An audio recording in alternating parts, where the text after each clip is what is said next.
This is it. You said you had 29 chickens killed. Chickens were always left laying, but there was no blood in them. All kind of killed in that thorax area and the throat area. And did you notice like the 2 teeth marks? I was driving in the ranch, saw something moving, and there was this animal standing there.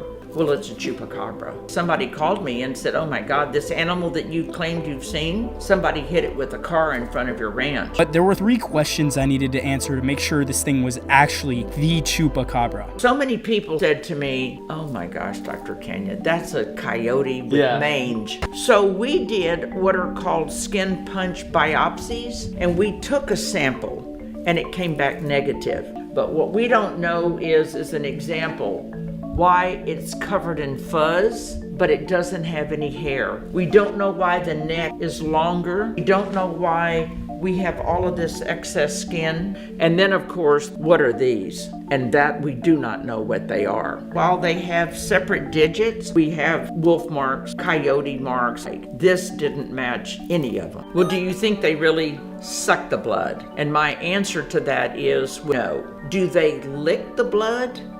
Yes. Has some vitamin and mineral deficiency, which is why it craves blood. Because any predator that we have in Texas is going to kill the animal and carry it off. Because I lost 29 chickens to this animal. How many labs did you send the DNA to? Well, we sent it in the beginning to UC Davis in California because that's the largest forensic veterinary facility that we have in the U.S.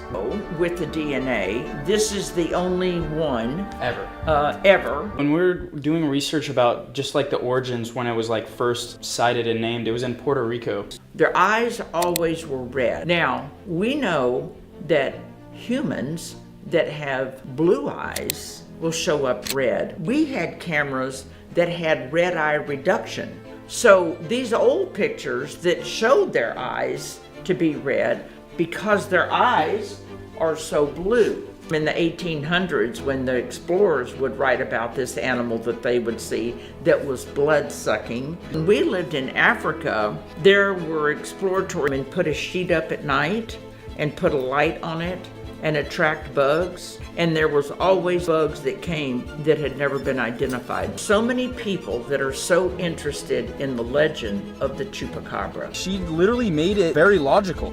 She made it very explainable. She actually changed my mind of thinking. Like these creatures, they might not be these crazy mystical creatures that we think they are. They might just be like some odd hybrid or some species that hasn't been found.